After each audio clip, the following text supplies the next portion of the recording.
Okay, there we go. Okay. Cool. So we're gonna talk about. There's some more people joining. Let me go to the deck. Just share. Hello, Michelle. Cool. Let's start. Right. Okay, let's get going. So just a quick intro for people that don't know me. So I've been in the space for about 15 years. I'm Google Analytics certified. I was at an agency called ClickMaven, which we sold to Jellyfish, and then now we're at NightJarr. And we work with two of our clients are on the call, Strauss, Curo, Virgin Active, and a whole bunch of other ones as well. So before we start, just a little ad. If you enjoyed this session, in 2 weeks' time, we have another session about how to use data to improve your marketing. That's going to be presented by Sarah from Investec. So I think it's going to be a little bit broader, and it'll include some not just digital marketing stuff, so like more general marketing as well. So I would recommend having a look at that. Tonight, would you just post a link in the chat for that workshop? Cool. Cool. So the agenda for today is I just want to talk about the buyer model, so like how and what to measure, because that's important in terms of context. Then we're going to talk about which channels send engaged users. So this engaged users is a big change with Google Analytics 4. And then which channels produce leads and sales. And then I'm gonna go into a little bit more detail in terms of once you've got this in place, like how do you take it further in terms of tracking more stuff. Please like interrupt me at any stage. This is supposed to be an interactive session, so I'm going to stop. I'm going to ask questions. You can either ask it just normally, or you can ping it in the chat, and then I will then read out the question. So yeah, please stop me. I want to make this relevant, and that's why I'm asking everybody's expectations around the session as well. Cool. So I just want to start off with, I think Google Analytics is wonderful, but it's very much jargon based, and like why should you care about it? And I think the in terms of when looking at analytics and insights, it's important to find the common area in terms of what can be measured and what should be measured. So for example, Bina, like, your most valuable information is like who's looking at lots and your bidders. Do you really care about if people scroll on pages? Maybe not. Do you care if people click on a little button at the bottom of the page? Maybe not. So I think this is important to just understand what is important, because there's too much data, and it's very important to decide what is the important data. So in terms of the way that we like approaching this is like a triangle. We don't like a normal funnel, because funnels work by you throw people at the top and then magically they fall down and they become clients. I don't think that's accurate. So the model that we like is people enter at the bottom, they move through this process, they commit a little bit more at each stage, and then at the end they become a client here. And gravity works against you. So people might enter here, if you don't do anything, or you don't nudge them towards making a purchase, they fall out again. Okay. So to make this practical is, and I've taken this exact thing and I've just added in a little bit more detail, is so for example on your website, it could be at the bottom, people enter in, they're like, they're just a normal visitor. The next phase is they become engaged. So there's this thing called an engagement rate, which was the old bounce rate. How much time do they spend on the page? Next up, they'll move up and they'll possibly download a PDF. They'll browse other pages. They may sign up for a newsletter. And then the next thing that they'll do is like a contact us form, where they fill in their details, or like for example, Strauss, they would submit or registered to submit a bid. Janko, in your instance, it could be like, downloading a school brochure, or here they would actually fill in a form which goes to the school. Okay, does that make sense? This is sort of the steps we will take. Arisha, does this make sense? Makes sense to me. Yep. Thanks. Yeah. Okay. Fatima, in your instance, does this sort of make sense? Yes, it does, definitely. Okay, cool. So I'm going to use this model to explain and just work through how to use data to make better decisions. So the first thing, I just wanted to give some background in Google Analytics, and it's a technical thing, but it's important. So everybody for the last couple of years have been using what we call Google Analytics 3. That was the version, or called Universal Analytics. So everybody had that analytics, and it's free, and everybody implemented it, and it was wonderful. So Google decided to upgrade this to a new system called Google Analytics 4. And what the implication is that everybody is going to have to switch over to Google Analytics 4. It is going to stop working in July 2023. So Arisha Bina, like Tasman knows about this. It's going to be worked into your plans. Don't freak out. Like, I'm just like, this is happening. And if you don't switch off, you won't have any more analytics middle of next year. Okay. Does this make sense? Any questions around this? I know, Angela, you had quite a number of things here. No, that makes absolute sense to me. I think it's more the nitty-gritties of the impact, like what then? Okay. So where we are at the moment is, it's a good idea to start thinking about switching over to Google Analytics 4 this year, because next year there's going to be a bit of chaos where everybody wants to switch over. And if you have quite a simple analytics installation, it's not the end of the world. But if it's more complicated, then like there may not be resources available, people next year that can help to do the switch over. So this entire thing is dedicated towards Google Analytics 4, because that is what everybody has to use next year. If you don't have it installed, it's not the end of the world. There's a little guide on our website on how to do a very basic installation. Then if you can just post that on the chat. We'll also have workshops in the future where we can help you to set up Google Analytics 4. All right. Any questions? No, not for me. Okay, cool. Right. Next thing is, how do we use this data? Let's get into the nitty-gritty of this. So the first thing when we set up and discuss the buyer model, so in terms of this, is where are we getting visitors from? So this is quite useful because it's the first stage in terms of engaging with people. So the place to go on to see where you're getting visitors from is, I'm going to switch screens now, is you go into Google Analytics 4, and so this is not ours. Let me show you ours. This is what Google Analytics 4 looks like. And so where you go to reports, it'll then look like this. So you have life cycle, go to acquisition, go to user acquisition. And what it'll give you is some data on where you are getting your visitors from. So you set your date. So our data is now showing from the 1st of May until the end of June.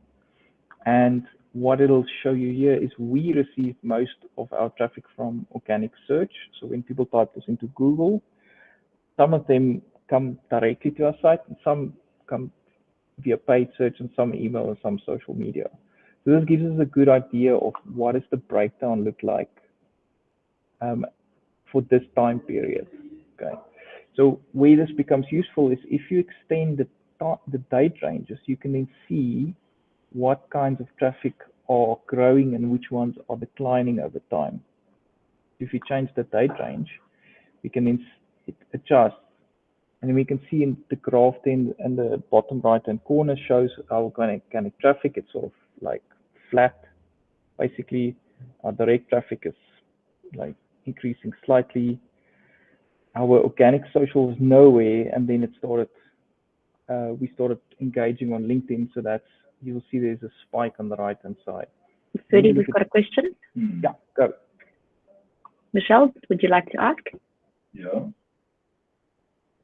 Michelle's basically asking if GA4 will maintain the analytics history. So GA4 will not have any of the data from Google Analytics 3, unfortunately. So that's why also it's best to install it now, because then it'll start building up data so that you can do comparisons in the future. So anything that's in GA3 remains in GA3, and anything in GA4 is in GA4. Okay. Cool. Thanks, Freddie. Freddie. Answer your question? Okay. Her microphone isn't working. Okay, cool. Okay. All right. Okay. So in terms of where you're getting users from, this is very useful in terms of, I'll give you an idea how you can, like what we've seen looking at this data is, for example, a lot of companies jumped on social media. So, Facebook was the greatest thing, or like, now it's TikTok. I think and then, money is invested and time is invested on social media. This is a very good way to see, is that investment in organic social or your Facebook or your LinkedIn, is it producing visitors to your website? This is a very good way to see if it's actually resulting in users. Objectively, okay, obviously the social media person is going to say, yeah, it works very well, but the data will tell you how many visitors that you get from this. Okay, any questions? No, good. Okay, cool. So one some of the other insights that you can get from this report is to say, like your email marketing. How many clicks are you getting from your email marketing? Is this actually contributing a significant portion of your traffic? If people aren't clicking on your emails and the data is not showing up here, there may be an opportunity there. Another very interesting metric is to have a look at your direct traffic. So if you go back here and you look at direct, so let's have a look there. You can see, you'll be able to see if is it growing over time or is it staying the same. If it's growing over time, it means your brand's growing. If it's staying the same, it means it's not growing, or maybe it's going backwards. So that's a very interesting metric in terms of helping you to know if your brand is growing over time. Any questions? No, thank you. Cool. All right. Okay, next one. Which channels send engaged users? There's a difference between a user on your website and an engaged user. So if we look at this, a visitor could be somebody that stays on your website for 2 seconds. They saw an ad, they clicked on it, they were like, this isn't for me, I'm out. An engaged visitor is somebody that actually engages with the page and they spend time on the page and they browse the lots and they look at it and they move around and they look at different schools, etc. So and that's a very important metric to measure quality. So there's a new metric available in Google Analytics 4 called the engagement rate. So most people that's looked at their web data could remember a metric called the bounce rate. So the bounce rate is gone. So what's happened is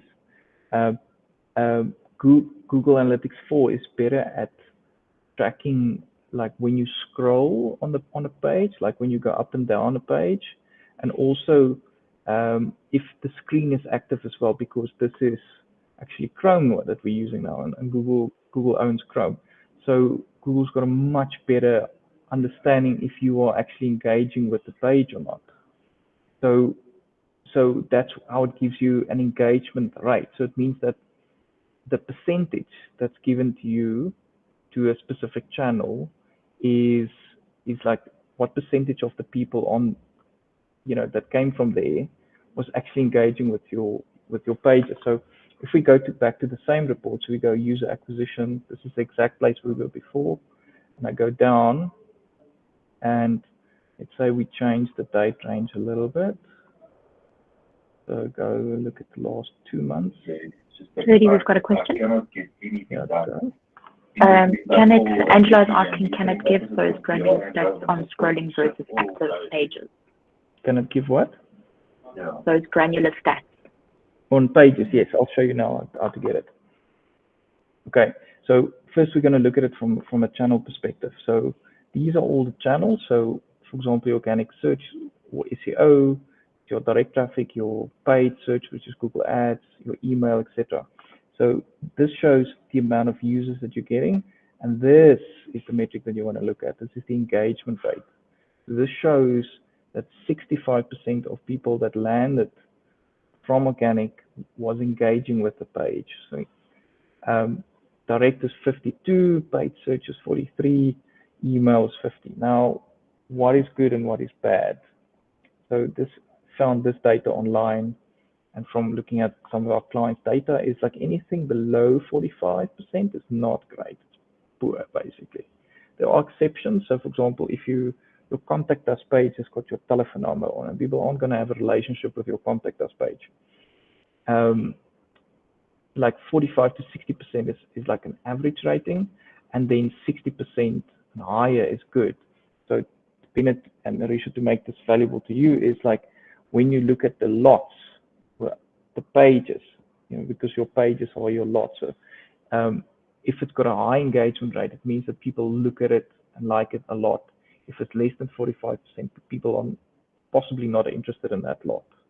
Okay, so when I look at this in terms of getting some insight from this, is organic searches, people are very engaged in terms of if they find us on Google, because we have some articles on the website that rank well on Google. Our direct traffic is 40. Yeah. Sorry, just are the percentages the same for B2C versus B2B? Great question. B2B, I think, is probably going to be a little bit less. It actually varies by industry.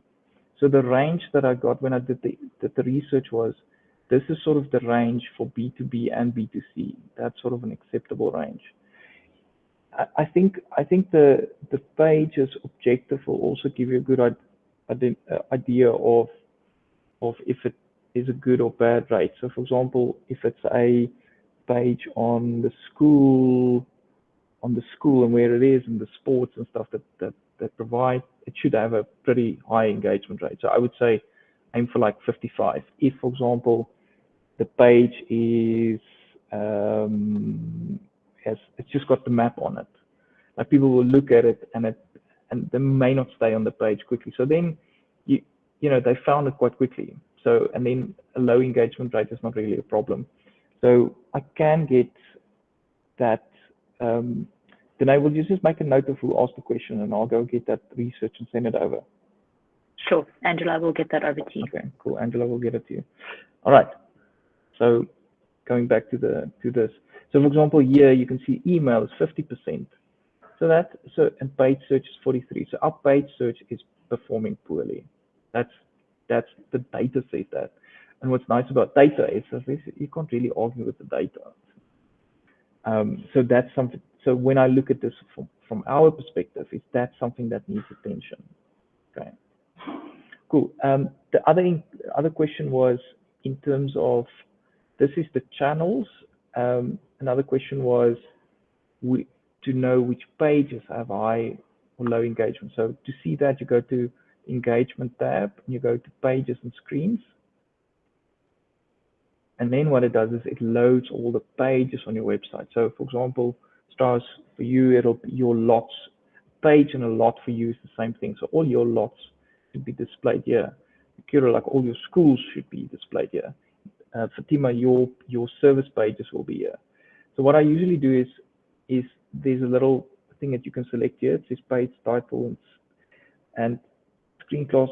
I don't like that one. I prefer this page path and then it gives me the URL that I'm looking at. And then what happens here is it gives you a metric called engagement time. So this is how long did people actually spend on your page. So it gives you more granular information here, not the percentage of engagement time. It gives you how long people actually spend on it. Okay. So, for example, our homepage is 26, but like our homepage is not building a relationship. You just want them to move on to a separate section. Then there's a training document here.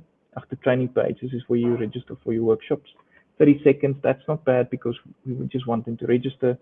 These are two very meaty articles. So guide to a piece of technology, 1 minute, that's good.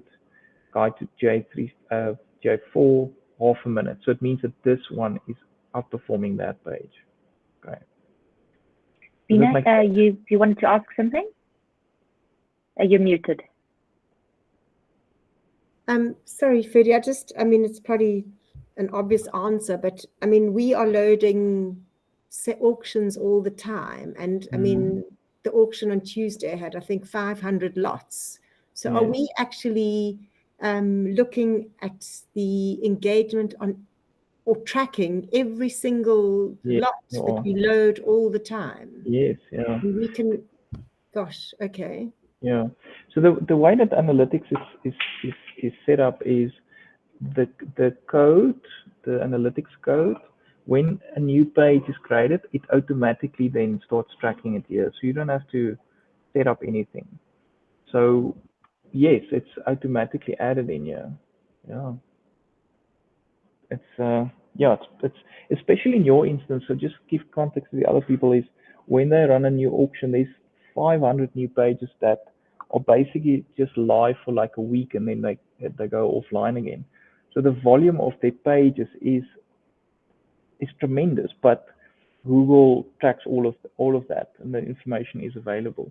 What is important for you, Ben, is just to change the date range into when the actual pages are live. And then you'll be able to see all the lot pages. And if you change this to the page title, I think it'll give you a better idea of the actual lot name and the piece of art. And then you can see how long people spend on it.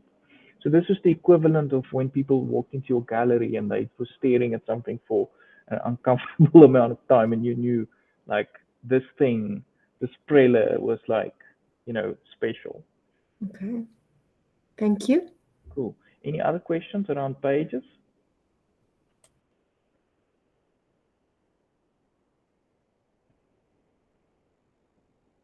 No, I'm good. Okay, cool. Let me go back to the deck. So you can obviously make notes on where to go, but how to navigate to all these places are in the deck. So we'll send you a link to the deck afterwards. So these are just some more examples. This is some of the data I've just shown you. Here's another example of another client where their direct on organic search traffic is lower, their referral rate is very low, but their organic social, for example, is really high. So like that's a very good channel for them. So everybody's data here will be slightly different, and it'll just give you an idea of like, which channels are producing for you.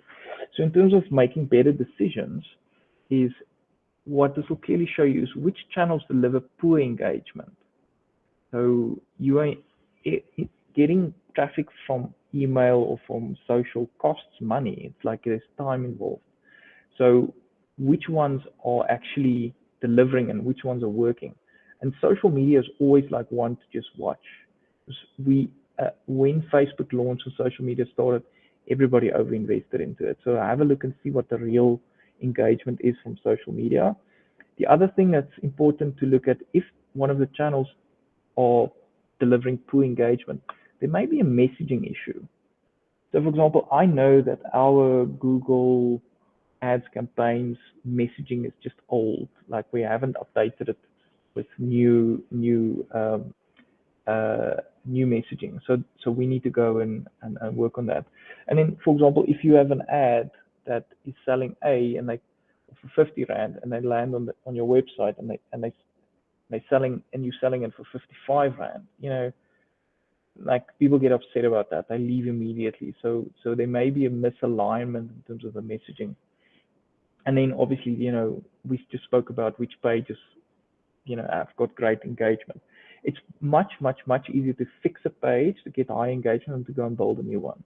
So if you have 20 pages, it's way cheaper to just identify the ones with the most clicks, firstly, because you don't want to go and rewrite 20 pages.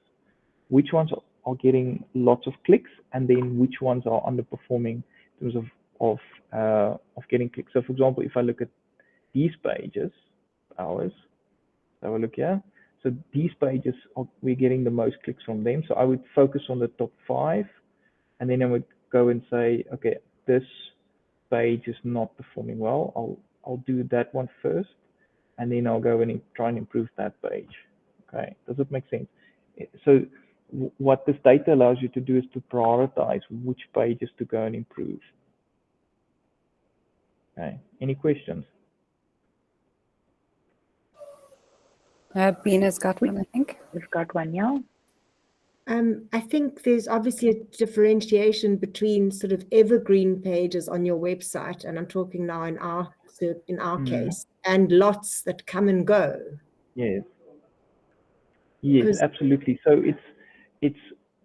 so pages that come and go are obviously, they are important, but they're not that important because they expire, and that's usually why when those pages need to be built by an automated system, which you have, but the pages that are evergreen needs way more attention because you invest in that page, and it's going to be live and unchanged for a year at least.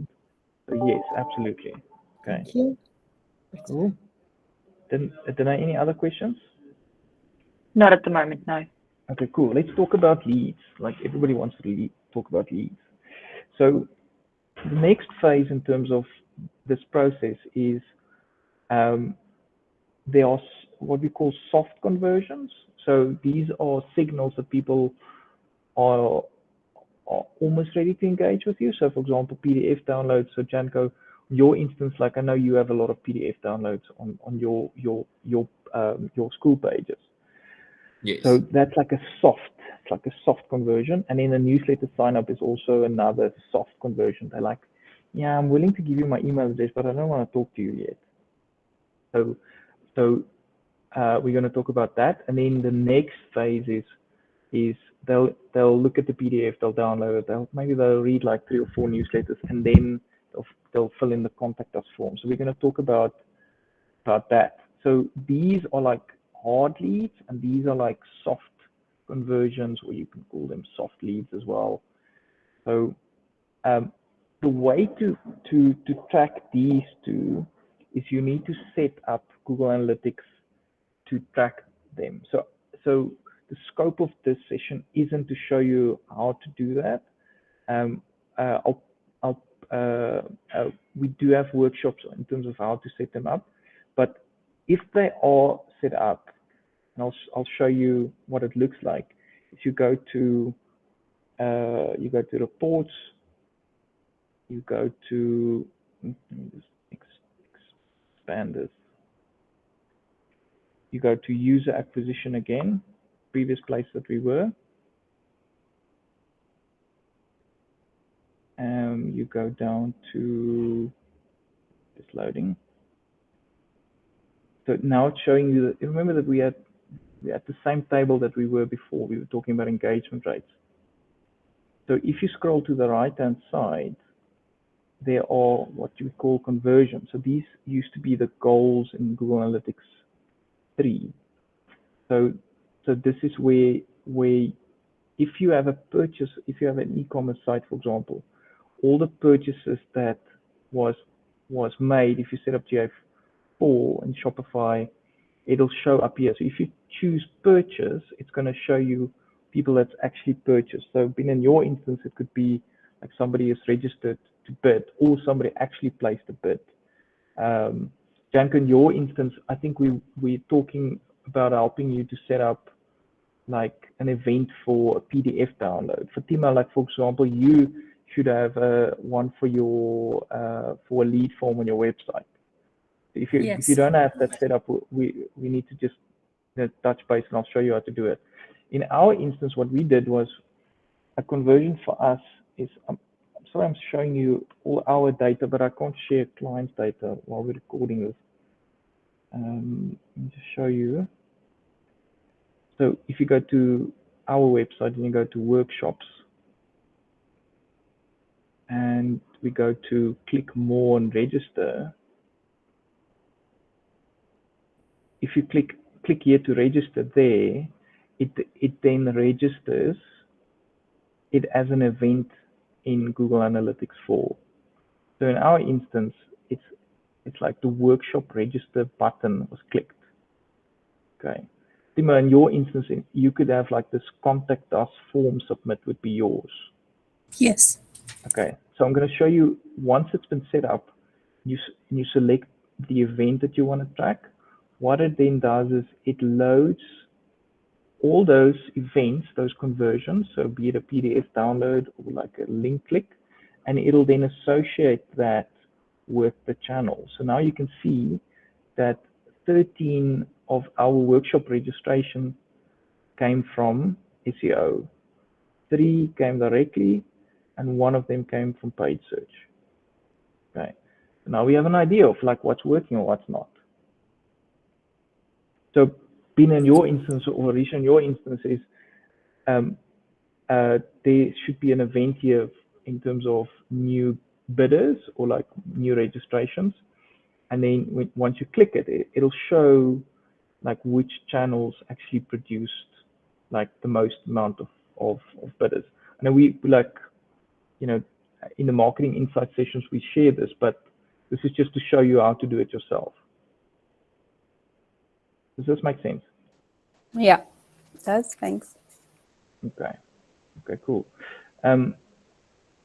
So I'll give you a couple of more examples. So this is what I just showed you. This is another client where they're using file downloads. Janka, I know this is going to be a big thing for you. It's like you can choose file downloads, and you can see which channels then produce the most file downloads, which is indicative of somebody moving up this process. Yes. Sorry. Yeah. Ferdy, we also have a question from Angela. Can you also track that conversions as their own event? Yes. So all conversions in Google Analytics 4 is actually an event.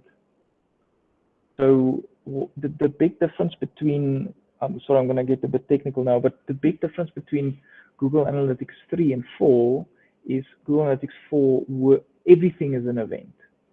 And what you then do is these events are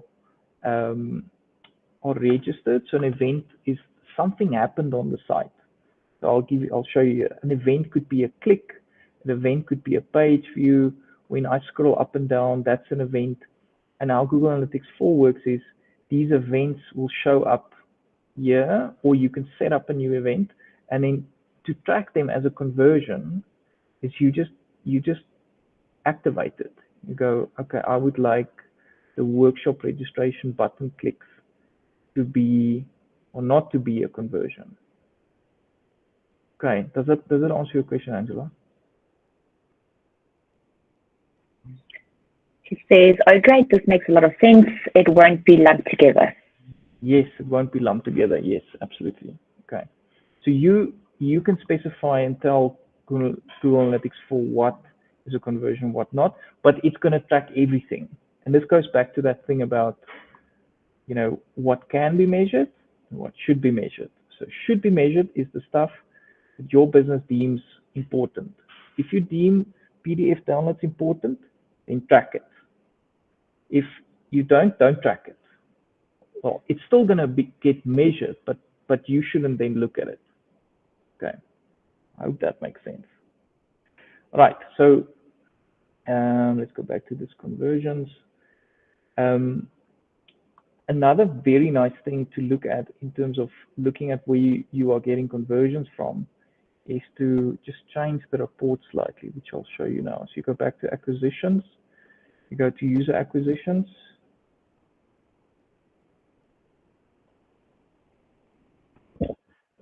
loading. Okay, and if you go down and so there's a little drop down here that you can change. And if you choose source and medium, it's going to give you more detail. So if you are running, because it's lumping together, for example, your LinkedIn and Facebook stuff is all together. If you change the report into source and medium, it's then going to give you a bigger breakdown. It's going to talk about Google Organic. It's going to talk about Google, your Google Ads. It's going to talk about Google My Business.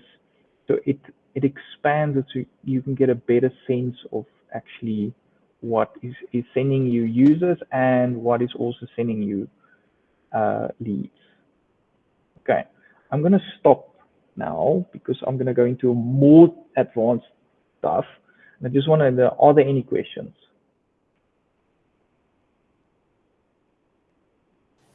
Not from me. I'm good. Thanks. Okay. Fatima, anything from you?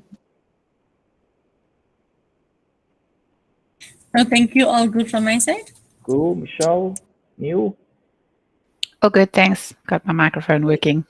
Okay. Tyler, anything from you?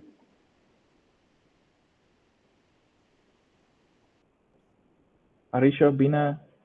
Oh God, it's All good. Thanks. okay, cool. All right, I'm going to continue. So the next section is a little bit more advanced. We're going to talk about, this is sort of the basic stuff, but if you want even more detail, like this is what I'm going to talk about now. So for example, if you answering the question, is our email working or not? That's a good thing to know. But I think as marketers, we want to know more. It's like, which email better? Which ad is better? Which Facebook campaign is producing? Which LinkedIn campaign is producing? Because the devil is in the details. Like the campaign will determine actually if it's working or not. If you roll everything up, everything is mediocre, and usually there isn't a problem. But usually there's like a problem with one or two campaigns. And I want to talk about UTMs and how to set that up and how you can then use that to just see on a more granular level, like what's working, what's not. Okay, so let me jump into it. Please stop me again if you don't understand. Okay, so let's talk about UTMs. Right, so how UTMs work is I want more detail. Boom. Ready? Like, so. Quick question. What does UTM stand for? Universal urgent tracking modifier. So urgent was Google Analytics before it became Google Analytics. Nice. So that's what UTM stands for. So it's not universal tracking metric. No, it's urgent tracking. What was the module? Was it? Cool. Anyway, okay, that's what UTM stands for.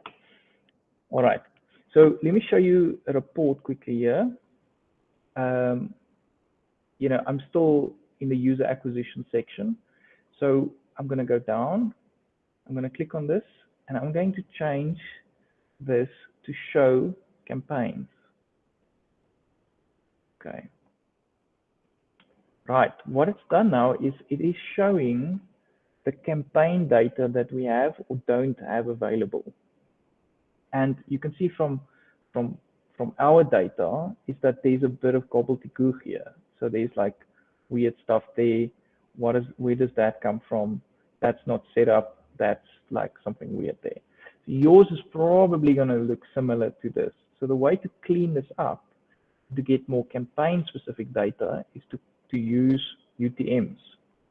So what a UTM is, it is the URL that you have on your website. And what you do is when somebody visits your website, you need to add a little bit of code after your URL to tell Google Analytics where this user came from. So for example, it'll go UTM_source equals Facebook. Okay? So the question mark is always, so the first part is your normal URL, and then the UTM is the stuff that goes after that. So the question mark. So UTM source equals Facebook and UTM medium equals social, and UTM campaign equals wellness blog outreach. So what you're basically doing is you're telling Google Analytics that this person comes from Facebook, the medium is social, because that is the medium, and the campaign is the wellness blog outreach. So what happens is that Google Analytics then receives this information, and it can then display what actually happens to this person and categorizes it correctly. Okay, let me repeat that and do it through an example. So if you are a Standard Bank, so you can replace this with your name dot. So this could be strauss.art.0.za, or this could be cura.0.za. And then the next thing follows the page that you're sending them to. If you want Google Analytics to know where the person is coming from, you go UTM source equals Google, and then you specify the source.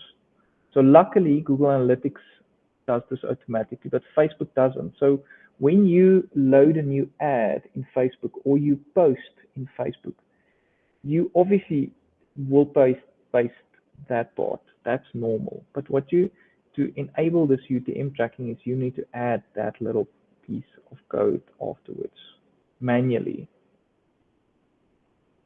Okay.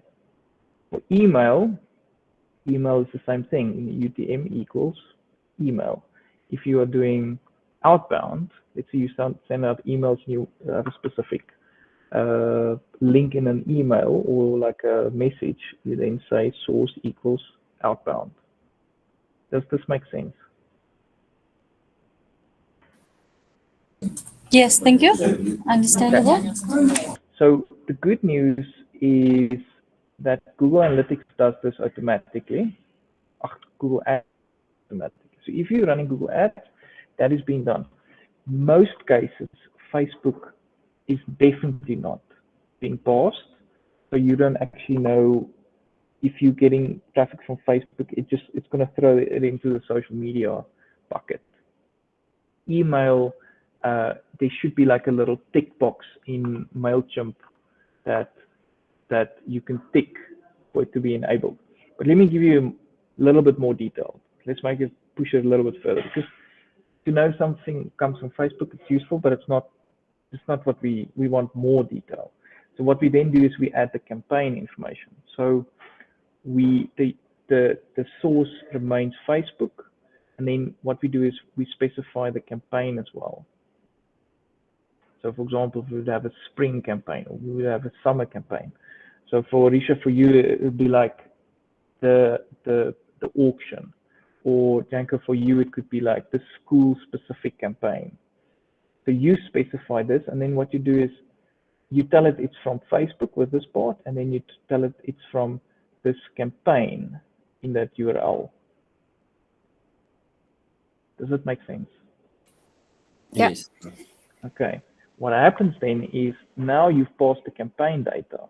When you go back to the campaign report, it is then going to list your campaign there. And then you can see your campaign was a total utter disaster. It resulted in one person clicking on it. And then the campaign sucked. You have to fix it.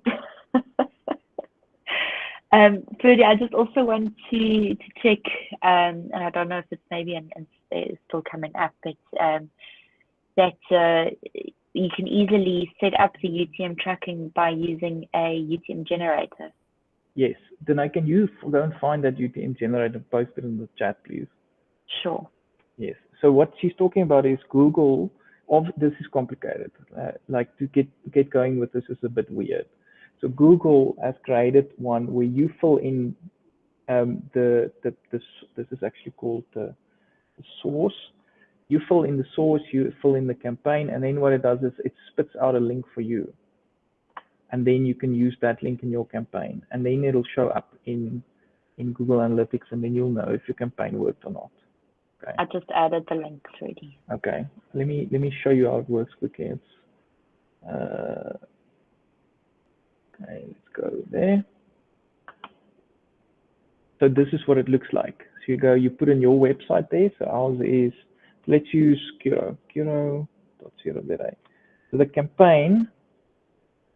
campaign source is Facebook, the medium is social, and the campaign name is the Bloemfontein Peace July 2022 campaign. You can add more detail in there if you want. You can do like term or content. And then what you do is, what it does is it pulls it for you. Boom, there you go. There's the URL that you need to use in your campaign. So to make this relevant, so Bina, for example, if you are placing an article in the Daily Maverick, then you would change this. This would then be referral, and the source would be the Daily Maverick. And you then take this URL. I'm just going to remove the campaign would then be auction. That would be the July 2022 campaign. And what you then do is this URL you give to Daily Maverick to place in the article. So then when somebody clicks on that link in the article, you'll know that it came from Daily Maverick. Does that make sense? Yes, yeah. Okay, cool. Fatima, for example, if you have a white paper or you have a product guide or PDF, you can even put a link in that PDF that goes to a specific page, and then you change these parameters to say it's from this white paper. So you can use this in many instances, and it'll then tell you like how many users are you getting from this, and super importantly, it'll then tell you how many bids or school brochure downloads or webinar registrations you had from that specific campaign. Okay, I hope that makes sense. I'm going to stop now. Any questions? No, it's a lot of insights and thoughts, and now you kind of almost picture your campaigns. So thank you. Okay, so in terms of UTM things, the way to start with it is just choose one. Just go to your Facebook and put in links in your Facebook, and then you'll see the data in Google Analytics. So just start with that, and then once you get a grip of how it works, then roll it out to the other platforms as well. So some platforms, for example, if you're using email, so lots of people use emails, there's a little tick box that you can tick that says, let Google Analytics track my stuff. And then it'll then do the hard work for you. Okay. I think, Ferdy, just from my perspective as well, it's important to educate the rest of the business on it as well, so that when you're eventually ready, everyone can use it and it's consistent across the business. Yes. So one of the, sorry, Arisha, yes? Sorry, just what you said about emails and tracking the emails, is that in Outlook? Is there a little tick box in Outlook? No, it's like, for example, in MailChimp. So when you set up a new campaign in MailChimp, the bottom it says, would you like to track it? Okay, So, that I know, yeah. So Danae, on your point in terms of getting the team involved in this, is the moment everybody has got access to Google Analytics and they use it to make decisions, they go, why isn't this tracking accurately? So you first identify that the tracking is broken and you can't see if your new Trompoppie campaign isn't working, and then you go and fix it. It doesn't happen the other way around. People are like, why should I do it? But if you say like, your new campaign that you've spent 20 hours developing and you're investing 100,000 Rand in, would you like to see if it's working or not? And usually the answer is yes. And then you go and implement the UTMs. Does that make sense? So it's not a chore. It's like, would you like to see how many people clicked on your stuff? It's like, yes, okay, go and implement this. And then what happens is when you have all these UTM tags implemented across all the campaigns, you'll have a full and better idea of what's happening with your marketing from an objective data perspective, not from a subjective, like my thing was the prettiest, from like data perspective. Okay. Any questions? We need to wrap up. Sorry, Freddie, just one from me. You mentioned earlier that some platforms do it automatically. Can you remind me which ones? So MailChimp does it automatically, email. Yeah. Shopify does it. If you run any campaigns out of Shopify, it usually does it automatically. Maybe just have to tick a box. Facebook and Google don't play well together, so there's no tick box. LinkedIn also, no tick box. So you have to go and edit the URLs manually. Okay, cool. Thank you very much. Okay. Any other questions? Okay. I'm going to wrap up. If you want to continue the conversation with me or have a chat with Danae, like I'm going to post a link in my calendar to schedule time with me if you want to chat. Yeah, and otherwise it was thank you for joining the session. And we have another one in 2 weeks' time, so please come and join, and we're going to build on this, and we're going to talk about offline campaigns as well. Sorry, Bina. No, I just wanted to say thank you very much. Cool. All right, Great. thank you for joining. Thanks, Rita. Yeah, thanks. Thanks, Freddie. Thanks, Angela. Yeah. Thank you. Cool. Janko. Thank you. Nice. Thanks very much. Tyler. I've already signed up for the next one. Angela, Right. if you want to chat about GA4, like just click on that link in my calendar and I'll chat you through GA4. Okay. Yeah, it's better to start preparing now. No, absolutely. Yeah, Okay. yeah. So we've just gone live with the website. The agency that's done it say they've done it, but I want to make sure that we're checking from our side. Yeah. So We found that so Danae actually, like she does this a lot with clients. It's quite easy to get going with GA4. It's like quite easy. But if you want to track those softer conversions, you know, the Yes. stuff that PDF downloads, that's a little bit more involved. yeah, and we're in the B2B space, so it's we need to get quite specific around Yeah. that. Yeah. Okay. Cool. We'll also check that that research for you, Angela, on the engagement On rate the for engagement B2B. rate. Yeah. Perfect. Or Thank you. B2B versus B2C. Perfect. Thank you very much. All right. Cool. Tyler, Neil, anything from you guys? We're good. Thank you very much. Okay. All right, Janko. I know Danae's working with you to help you set up your events. Yes. Yeah. Nice. Yes, we've got Awesome. a nice workshop on those coming up. Yes. No, it's in the calendar. So thank you. Okay, cool. All right, Good. I'm gonna drop off now. Thanks, everybody. Thank you. you. Thank Bye. you. Bye. Bye. Bye. Bye.